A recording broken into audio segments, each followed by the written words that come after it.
Un gran saludo, muy buenas tardes, buenos días, tarde, noche. Mi nombre es Mauricio Ernesto Farfán Espinosa. Tengan un gran saludo. Seguimos con la práctica del análisis, de estudio y obviamente como referencia esta exposición tiene por objeto desarrollar el capítulo 2 denominado Unidad del Ordenamiento Jurídico. Con este capítulo 2 de la segunda parte, el autor Norberto Bobbio va a hacer referencia a las fuentes reconocidas y a las fuentes delegadas. En términos muy específicos, fuente es el lugar donde emerge algo. Y en ese contexto es imprescindible señalar qué es lo que podemos entender por fuente. Entonces, fuente en términos señalados por el autor, generalmente señala que es donde proviene la norma, y a eso se llama fuente. Y podemos distinguir que dentro de un ordenamiento jurídico, o distinguir varios ordenamientos jurídicos que pueden ser simples o complejos. Sin lugar a duda, el autor inicia el análisis haciendo preguntas al señalar lo siguiente: ¿cuántas son las normas que integran el ordenamiento jurídico italiano? Y si nosotros contextualizamos a la legislación boliviana, podemos también hacer la misma pregunta: ¿cuántas de las normas jurídicas que integran el ordenamiento jurídico boliviano? Para este tema, existen también teorías y otras formas de explicar cómo se va a desarrollar una vida social. Y obviamente, nuevamente, estamos bajo ese escenario en el cual tenemos que delimitar si un ordenamiento jurídico es restringido o un ordenamiento jurídico es complejo. Y obviamente podemos ver diferentes formas de análisis desde la perspectiva del legislador, que es el que crea la norma de acuerdo a la legislación italiana y también de acuerdo a la legislación boliviana, porque nuestra Constitución Política del Estado establece 4 órganos, y entre los 4 órganos el legislativo es el cual va a emitir la ley. Por tanto, si el legislador es el que crea la ley, esta ley está dirigida al súbdito, en el cual recibe puramente lo que realmente representa el legislador. Y por tanto, el legislador va a ser un cuerpo colegiado imaginario que en realidad va a estar compuesta por un conjunto de personas individuales que le van a dar un cuerpo y una existencia a aquella parte que va a ser la emisión de la norma jurídica. Por tanto, en una primera aproximación, podemos decir que la norma jurídica tiene como fuente la ley, y quien crea la ley es el legislador. Pero obviamente esta conceptualización genérica va a llegar a ser analizada porque existe un grado de complejidad en cuanto al ordenamiento jurídico, porque este va a provenir de ciertos hechos, de ciertas circunstancias, de ciertas conductas, de ciertos poderes, y obviamente las soluciones a las cuales se puede proponer a esta complejidad con relación a la unidad del ordenamiento jurídico, vamos a recaer en determinar cuáles son las fuentes que reconoce y cuáles son las fuentes delegadas. Para dar soluciones a la complejidad del ordenamiento jurídico, el autor propone los siguientes elementos a ser considerados. Primero, la recepción de norma o formulación producto del ordenamiento de ordenamientos diversos y precedentes. Y segundo, la delegación del poder de producir normas jurídicas en poderes de órganos inferiores. Por estas 2 razones contempladas en la página 148, obviamente por las razones de estudio y de metodología, se van a definir las fuentes directas y se van a encontrar las fuentes indirectas, que se podrían distinguir en dos clases, las fuentes reconocidas y las fuentes delegadas. Entonces, si es complejo la determinación del ordenamiento jurídico, nos preguntamos ahí de dónde proviene. Y obviamente de la multiplicidad de las fuentes de las cuales afluyen las reglas de conducta, en última instancia tendremos que llegar a ver cuál es el grado de validez y de existencia, partiendo obviamente de los elementos típicos que nosotros habíamos visto las anteriores clases. Me refiero a la recepción, que es las personas o mandatarios a los cuales está dirigida la creación de una norma jurídica, y por tanto la fuente reconocida va a ser obviamente la costumbre.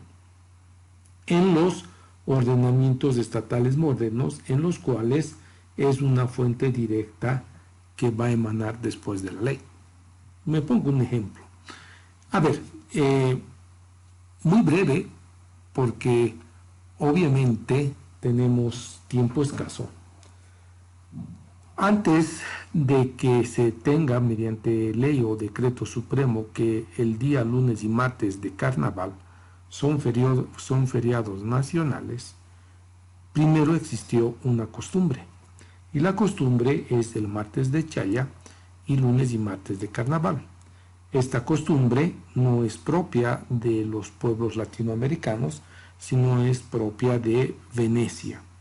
Entonces, esta constante repetición de actos, llamada costumbre, ha hecho de que en el transcurso del tiempo sea solamente fuente de la ley, porque en los estados modernos, una vez que se institucionaliza al Estado como soberano, obviamente va a estar supeditada a la ley. Por tanto, va a ser fuente de la ley y fuente del ordenamiento jurídico, obviamente la costumbre, ya que ésta va a ser la que va a emerger de los diferentes usos y costumbres en los cuales se ha venido desarrollando la tradición de lunes y martes de carnaval en la legislación boliviana, que por decreto supremo siempre cae los lunes y martes de carnaval. Por tanto, va a ser la ley quien va a tener como fuente a la costumbre. Eso en lo que nosotros queremos expresar con referencia a la fuente. También podemos establecer las reglas y los actos administrativos o las sentencias que emanan las diferentes autoridades en base a sus atribuciones y competencias. Por tanto, un reglamento administrativo, una sentencia son productos artificiales en el cual va a ser delegada, obviamente, a ciertas personas para desarrollar ciertos cargos. Sin embargo, es necesario señalar que esto emana de la ley. Por tanto, un típico ejemplo a la que nos hace referencia el autor, que una fuente delegada es un reglamento respectivo a la ley. Es decir, que los reglamentos son leyes, son normas generales y abstractas, pero a diferencia de las leyes, su producción se confía generalmente al Poder Ejecutivo, por delegación del Poder Legislativo, y una de sus funciones es la de integrar leyes muy genéricas que contienen solo máximo la dirección y que no pueden ser aplicadas sin una especificación posterior. ¿Qué quiere decir? Y parametrizando en la legislación boliviana. El reconocimiento de una delegación de una fuente delegada, por ejemplo, son los reglamentos. Si un órgano legislativo emite una ley con referencia a un determinado acto o hecho, obviamente la ley tendrá un objeto de carácter general y ésta emana del órgano legislativo. Y el reglamento, por defecto y por norma constitucional, el reglamento de ser reglamentada o delegada, es decir, el órgano legislativo delega al órgano ejecutivo la reglamentación de esa ley. Por tanto, la mayoría de las leyes que se establece dentro de un órgano legislativo, necesariamente el órgano ejecutivo, mediante decretos supremos, procederá a la reglamentación. Es a eso lo que el autor llama fuente delegada. Obviamente que hay otro tipo de fuentes a las cuales hace mención. En la legislación boliviana, y para no entrar mucho a la legislación italiana, en la página 149, el autor, Norberto Bobbio, habla sobre las denominaciones del poder negocial. ¿Qué es el poder negocial? O también llamado acto jurídico. El autor le llama poder negocial porque es una fuente de categoría en la cual va a estar delegada de manera clara para que dos o más personas dentro del marco de una norma jurídica necesariamente tenga que ser sujeto a una ley en otras partes. Por ejemplo, si quieren ver una fuente delegada del poder negocial, el Código Civil boliviano en su artículo 519 establece que la voluntad entre partes es ley. Por tanto, estamos enfrentando lo que Norberto Bobbio llama un poder negocial. Por tanto, va a suponer un grado de autonomía privativa a esa capacidad que tienen los particulares para emitir normas en un determinado interés, en un determinado espacio y obviamente dentro de un ordenamiento jurídico que le va a dar su vigencia.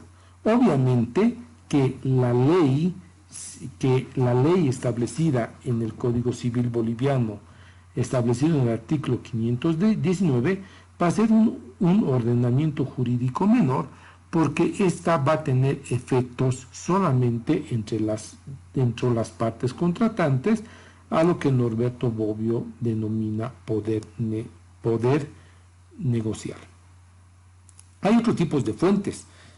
Ya hemos señalado las fuentes reconocidas y las fuentes delegadas, pero hay tipos en cuanto a una formación histórica de lo que nosotros queremos ver si el ordenamiento jurídico participa de la unicidad, es decir, si es único. Entonces, para poder ver todo lo que estamos determinando es de dónde emana el orden jurídico, de dónde proviene ese orden jurídico, de dónde son las fuentes a las cuales nosotros estamos haciendo referencia. En la página 150, el autor determina que el ordenamiento jurídico se refiere en una forma a un poder originario.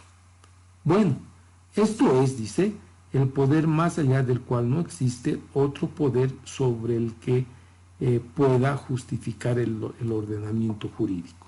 Entonces, a partir del poder originario, lo denominamos la fuente de las fuentes. En otras preguntas, ¿qué es lo que nos está tratando de decir el autor? ¿Quién crea el ordenamiento jurídico? ¿Quién le da la facultad y atribuciones al órgano legislativo? ¿Quién ha creado la ley fundamental? La ley fundamental para nosotros va a ser entendida como la Constitución Política del Estado. Y alguien se pregunta, ¿y quién crea la Constitución Política del Estado? Pues ahí vamos a ir a las fuentes de las fuentes, que va a ser el poder originario. Y otra de las preguntas que nos podemos hacer, ¿quién le da la validez o quién crea el poder originario?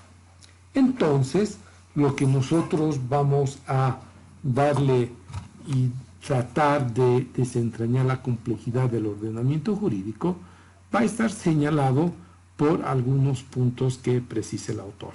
Uno dice: todo ordenamiento no nace de un desierto, prescindiendo la metáfora, la sociedad civil en la que se forma un ordenamiento jurídico, como es de una manera el Estado.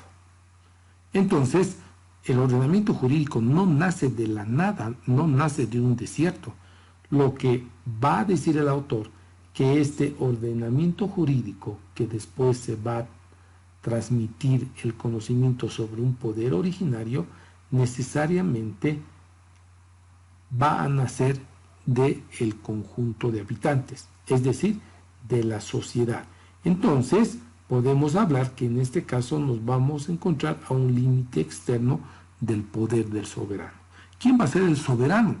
Pues vamos a ver a continuación que el soberano va a ser el conjunto de individuos que delegamos nuestra voluntad para que ciertas personas ocupen ciertos órganos de legislar, de ejecutar y del judicial y electoral para que nos representen en nuestra vida civil. Eso en cuanto al primer punto. En cuanto al segundo punto, el autor habla sobre el poder originario y señala que una vez constituido, crea para sí mismo, para satisfacer las necesidades de una normativa siempre actual, nuevos centros de producción jurídica, atribuyendo a los órganos ejecutivos el poder de producir normas integradoras subordinadas a las legislativas. Por tanto, vamos a encontrar una multiplicación de fuentes que van a derivar de varios casos. Pero aquí obviamente vamos a enfrentar otro grado de problematización, que va a ser, y siempre vamos a enfrentar, la posición jus naturalista del derecho natural o la jus positiva o del derecho positivo. De acuerdo al jus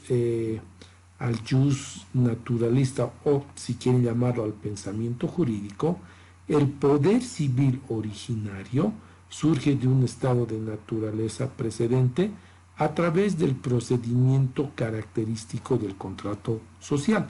El contrato social ha sido propuesto por Rousseau, en el cual, en términos generales, establece que la reunión y el conjunto de voluntades tienen que delegar su decisión a un soberano para que éste los organice.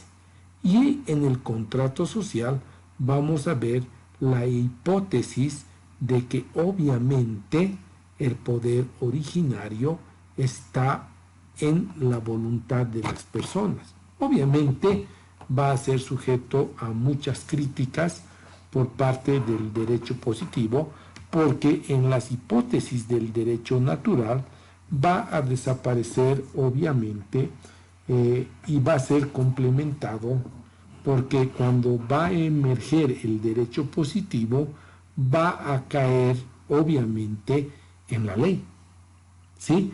Por tanto, las posiciones jus positivistas, en las cuales están Norberto Bobbio, Hans Kelsen y otros autores, vamos a determinar que van a aceptar un conjunto de hipótesis que van a tratar de hablar de la autolimitación del Estado. Aquí, para teorizar, ustedes se preguntarán, ¿quién ha creado el Estado? Obviamente, el conjunto de hipótesis a las cuales hacen tanto los jus naturalistas como los jus positivistas sobre la unidad del ordenamiento jurídico se va a determinar de acuerdo a lo que nosotros vamos a estudiar la norma fundamental. Ya llegamos a eso. ¿Cuáles son pues las fuentes del derecho? La distinción entre fuentes originarias y fuentes derivadas, que las habíamos señalado, se han subdividido en fuentes derivadas y en fuentes reconocidas. y obviamente en las fuentes delegadas a cuales nos hemos referido, y hablamos también de las fuentes de las fuentes. La fuente de las fuentes es el poder originario, pero no hemos hecho hasta ahora una distinción de lo que nosotros queremos entender por fuentes del derecho. Hemos hecho conceptos enteramente abstractos, generales, pero lo que propone el autor en la página 152 es hablar sobre las fuentes del derecho y las conceptualiza que son aquellos hechos o aquellos actos de los cuales el ordenamiento jurídico hace depender la producción de la norma jurídica. Por tanto, el conocimiento de un ordenamiento jurídico y también de un sector particular a este ordenamiento jurídico parte siempre de la enumeración de sus fuentes.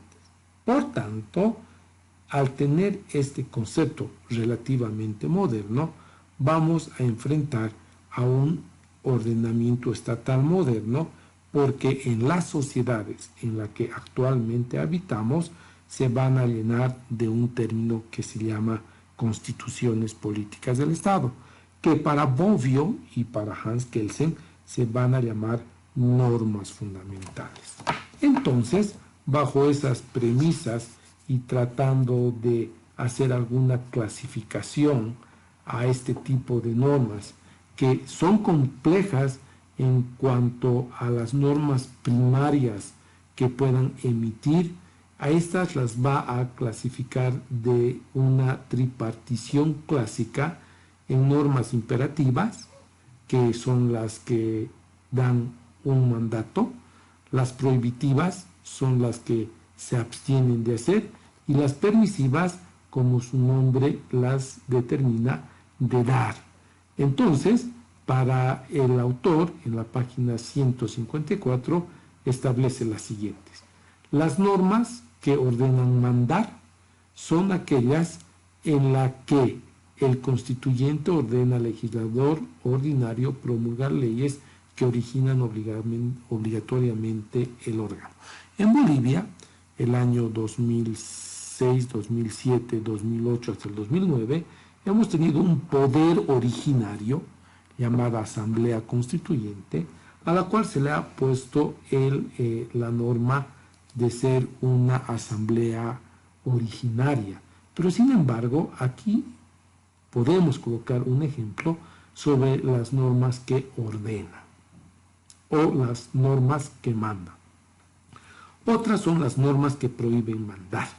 Son aquellas en las cuales el legislador impone una pena de muerte que en el artículo 27, inciso 4 de la legislación italiana va a ser muy parecida a la legislación boliviana, porque se va a establecer la pena de 30 años sin derecho a indulto en los casos específicos. En la legislación a la que nos hace mención la italiana, podría en ese entonces tener la pena de muerte. En Bolivia, la pena de muerte no está establecida, pero tenemos 30 años de reclusión. Y tercero, son las normas que permiten mandar en todos los casos en los que el constituyente considera que no debe intervenir para dictar normas sobre algunas materias. Es decir, que se puede decir al que le permita regular el legislador y obviamente esté dentro de los límites establecidos por la norma. Después, en el cuarto puesto, las pone a las normas que ordenan prohibir. Obviamente, estas son muy fáciles porque estas normas prohíben la circulación de determinadas horas por el tema de la pandemia. Esta es una norma que ordena prohibir la circulación o la apertura de locales comerciales en los cuales se puede realizar este tipo de actos. Y hay las normas que prohíben prohibir, que son aquellas imperativas con carácter de lo que supone que nadie puede ser privado o nadie puede ser restringido de sus derechos políticos. Por tanto, en estas normas que prohíben prohibir, está claramente establecida el alcance y la validez a las cuales queremos señalar. Después tenemos las normas que permiten prohibir, son las que van a constituir que el legislador va a tener las facultades que le van a permitir prohibir a otros órganos de igual o de menor jerarquía la realización de ciertas conductas, de ciertos actos o de ciertos hechos.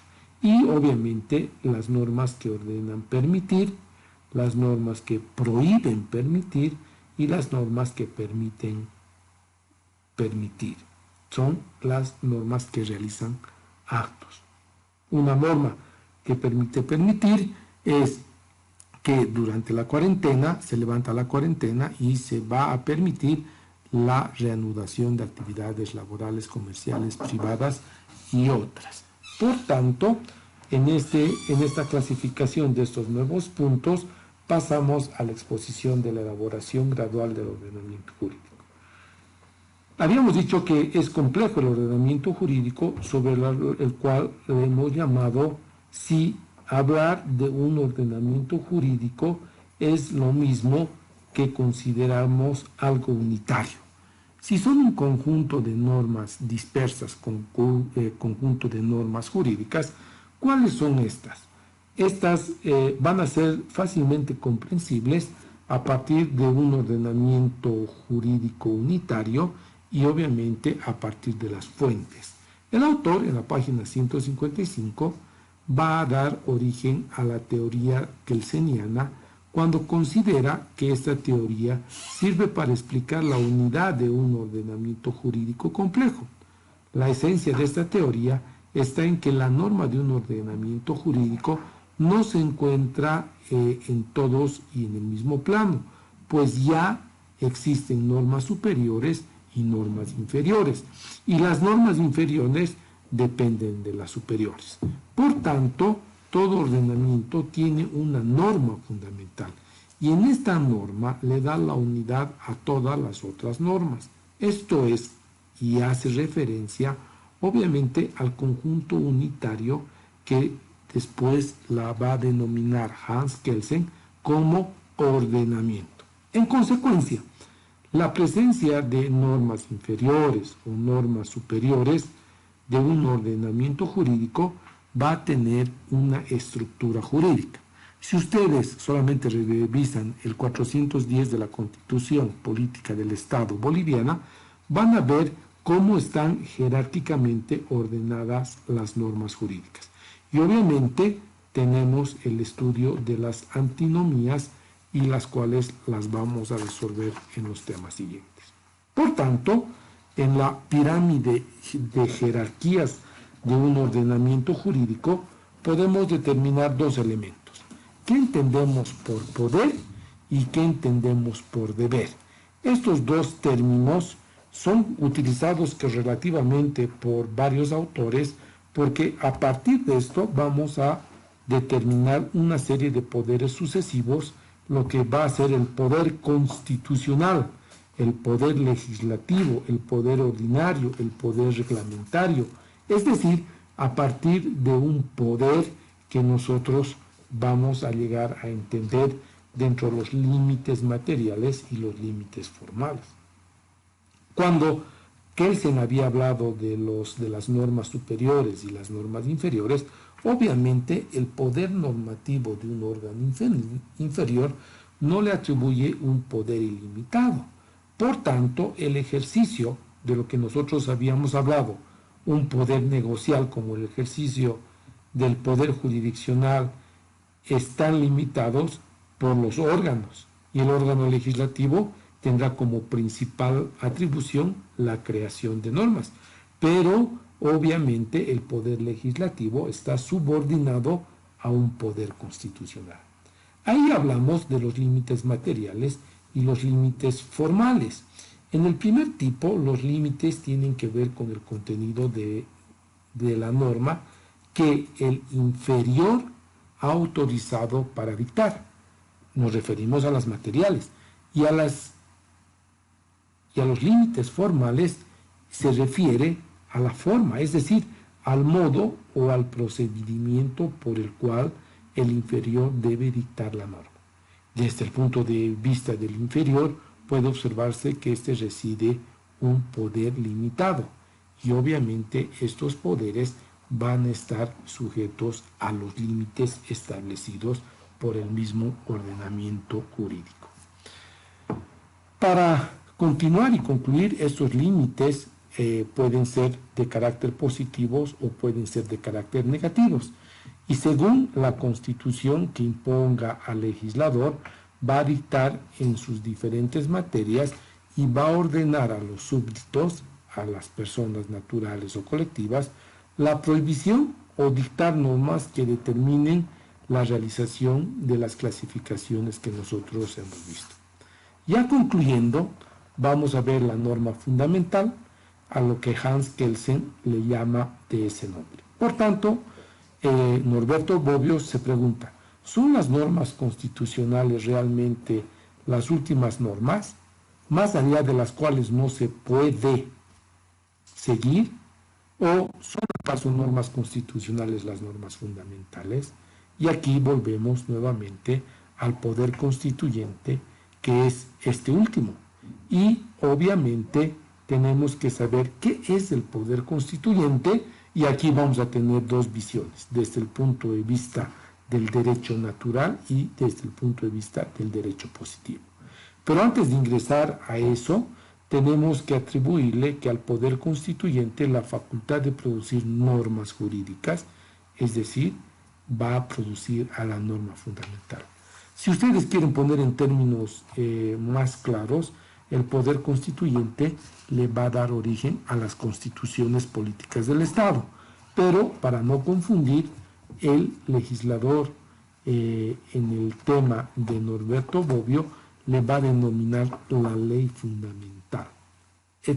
Esto que va a estar en relación con la obligatoriedad, donde la colectividad le va a dar el poder y la obligación de que el poder constituyente emane y señale normas jurídicas. Entonces, la norma jurídica que produce el poder constituyente es la norma fundamental. El hecho de que esta norma no se exprese no significa que no exista, pues a ella nos referimos como el fundamento sustentativo de la legitimidad de todo un sistema. Por tanto, el fundamento de la validez de todo sistema jurídico y de toda la unicidad del ordenamiento jurídico va a estar obviamente en tener una norma fundamental que acoja y que exija a la norma fundamental su principio de validez y la va a constituir como un ordenamiento jurídico. En algunas posturas no positivistas van a preguntarse quién crea o quién es el poder originario. Y en la página 164 se habla sobre las siguientes. El poder, todo poder viene de Dios. Es un concepto justnaturalista que no lo comparten los justpositivistas, porque en esta doctrina integra que la norma fundamental de un ordenamiento jurídico, al afirmar que el deber de obedecer al poder constituyente deriva del hecho de que el poder proviene de Dios. Esto quiere decir que ha sido autorizado por Dios para dictar normas jurídicas válidas. A eso se referían pues las monarquías. ¿No ves? Las monarquías, los reyes se creían hijos de Dios y tenían la capacidad de dictar leyes que eran nada menos que su manifestación de voluntad. Obviamente que el justpositivismo la va a rechazar. Después habla sobre el poder de obedecer. El poder constituido se va a derivar de la ley natural, que va a ser una correlación a lo que estamos diciendo, que todo poder viene de Dios. Y obviamente el punto C, que el deber de obedecer al poder constituido se deriva de una convención originaria, en la que el poder tiene su propia justificación. Y obviamente, si hablamos de poder, tenemos que hablar de la fuerza. Pero ¿qué entendemos por fuerza en cuanto a su contenido? Fuerza es el conjunto de políticas que en determinados momentos históricos se imponen e instauran un nuevo ordenamiento jurídico. Se objetará entonces que hacer depender todo un sistema normativo del poder originario significa reducir el derecho a la fuerza. Este es uno de los temas también de análisis y complejos, porque la relación entre derecho y fuerza nos vamos a referir a las teorías que van a originar la teoría del fundamento del poder con la fuerza. Para tener un conocimiento sobre la página 166-167, el autor recurre, y que después la va a refutar, va a señalar la teoría de Hans Kelsen. Establece que hay otro modo de entender las relaciones entre derecho y fuerza que fue definido recientemente por Rawls, pero cuya paternidad corresponde a Kelsen. Para decirlo brevemente, y permítame leer, señala que hasta aquí hemos sostenido que la fuerza es un instrumento para la realización del derecho, entendido en sentido amplio, como ordenamiento jurídico. La teoría enunciada por Hans Kelsen y definida por Rawls sostiene que, por el contrario, que la fuerza es el objeto de la relación jurídica, o sea, que el derecho se debe entender y que hay un conjunto de normas que se hacen valer por fuerza, sino un complejo de normas que regulan el ejercicio de la fuerza en una determinada sociedad. Por tanto, entre comillas, nos señala, una regla es una regla jurídica no porque su eficacia está asegurada por otra regla que dispone una sanción. Una regla es una regla jurídica que dispone una sanción. No nos olvidemos que el derecho también ha sido cuestionado en cuanto a su clasificación y en cuanto a su validez, porque hemos visto de que no podría existir una norma jurídica sin una capacidad sancionatoria. Pero ¿cómo vamos a tener la capacidad de sanción? ¿Cómo la norma jurídica que sanciona va a hacer cumplir esa sanción? Pues vamos a llegar a la teoría de la fuerza. Por medio de la fuerza, de la coacción, se va a hacer cumplir unas determinadas sanciones, a las que Bobbio no las va a reconocer.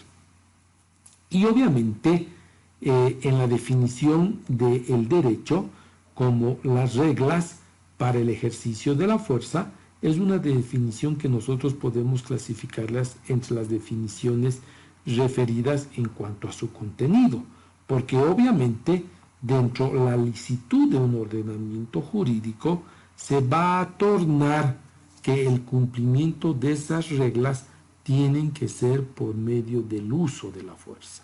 Por tanto, se pasa de la frase del uso indiscriminado a la fase de uso limitado y controlado de la fuerza. Entonces, la regla para el ejercicio de la fuerza va a estar condicionada a la norma jurídica. Como verán, un ordenamiento jurídico va a determinar no solamente de sus fuentes, sino de la naturaleza y del contenido a la cual va a obedecer la norma fundamental. Con esto ya terminamos el capítulo 2, en el cual ya nos preparamos para continuar con el capítulo 3, que lo vamos a expresar en otro momento. Tengan ustedes un gran saludo y estaremos muy pronto exponiendo el capítulo 3 de la parte segunda, que se titula Coherencia del ordenamiento jurídico. Hasta luego.